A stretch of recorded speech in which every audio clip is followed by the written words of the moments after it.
Hi, I'm Jim Lowe from highcountryflyfisher.com, and welcome to another edition of the Quarantine Chronicles. This time around, my wife and I have decided to quarantine ourselves at Mammoth Lakes for a week. I'll work from the hotel during the day, and I'll do some day hiking to fishing spots in the evening. You can see behind me, Mammoth is absolutely packed right now, and I guess it's because folks don't have anywhere else to go, right? They don't want to fly, they can't go to Hawaii, so I guess they're all coming up to the mountains. In any case, each night will be different. I don't know how many nights I'm going to be able to get out. This first trip is going to be up to McCloud Lake. McLeod is a fairly well-known special reg water for Lahontan cutthroat trout. It's a short hike from the parking lot, and if the parking lot is any indication, it's going to be quite full. Historically, I do okay here. I forgot my waders on this trip, so I'm not going to be wading. And I tend to do much better at this lake when I can wade. So we'll see how things go today. As I said earlier, McCloud is special reg water, catch and release, fishing only, artificial barbless lures.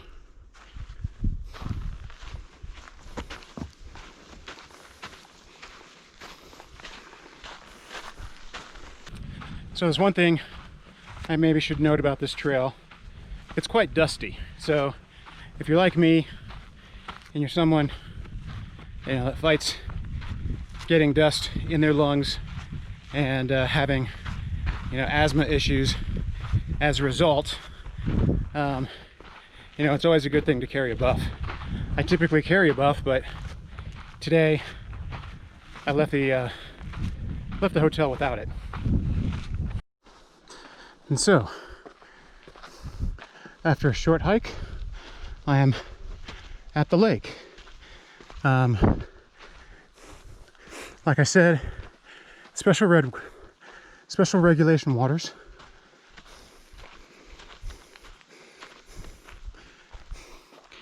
Catch and release only.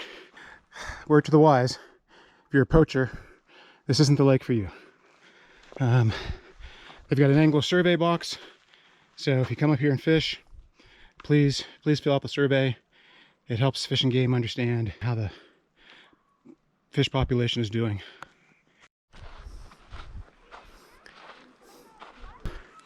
There's an outlet there in the spring, and I typically like to fish down on the far end. So that's where I'm going to head first. I'm going to head along the bank down to the far end, and that's where I'll start fishing. And as I predicted, it's fairly crowded here. I mean, it's interesting. It's probably been 10 years since I've been here at least, and it's obviously become extremely popular. I mean, there are well-worn trails everywhere. There's lots of signage now.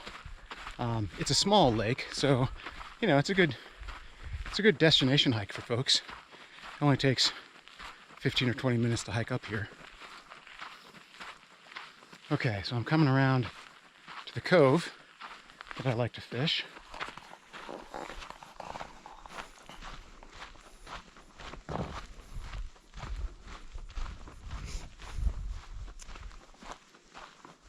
And you can kind of see why I like to wade here, because you can see the shallow sandbar that reaches out into the middle of the lake.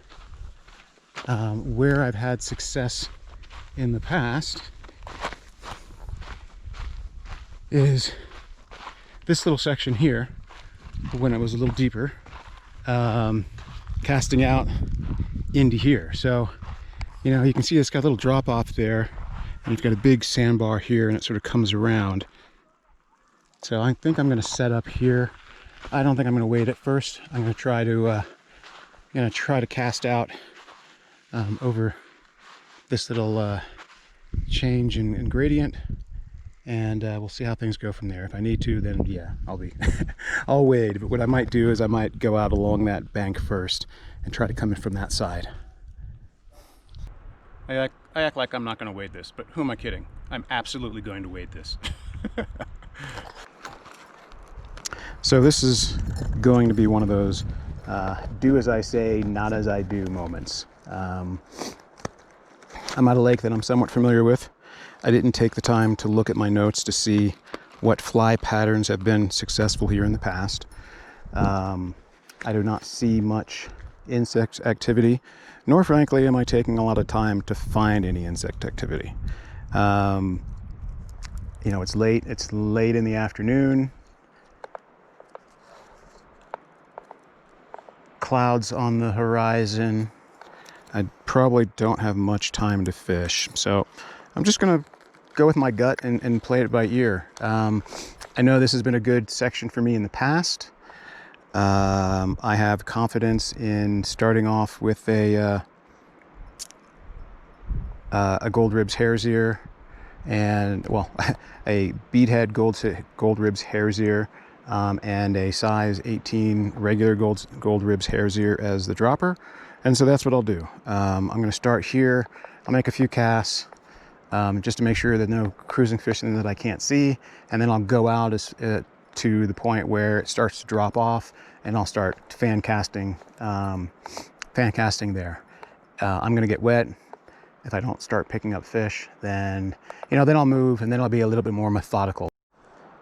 Okay, made my first cast.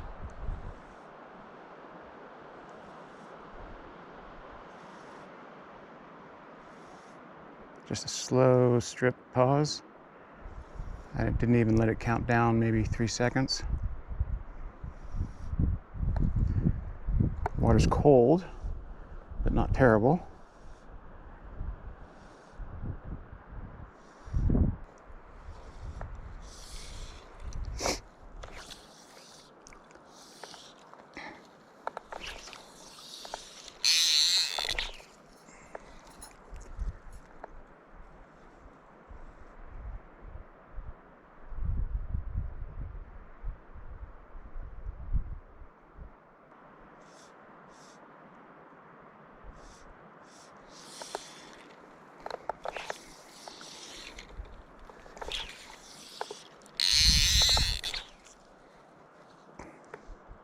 So the wind's picked up.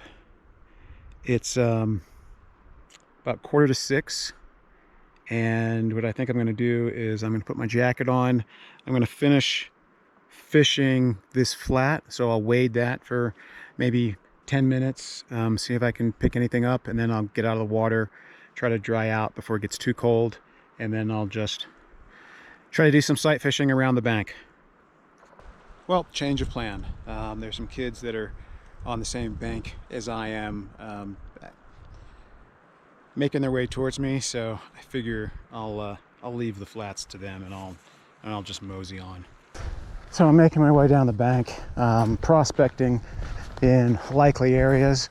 The wind's come up, the sun is going down, makes it a little bit hard to see fish and gauge the water depth well.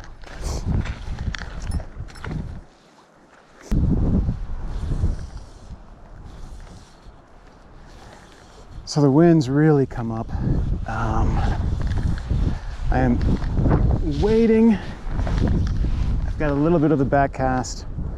I'm trying to cast out, quartering across the wind, and mending my line to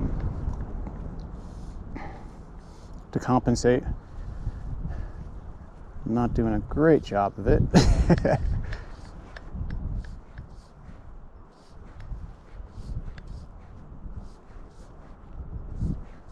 If you have a spouse or partner like mine that isn't into hiking, but you want to bring them to a beautiful place, this is, this is certainly one of those places.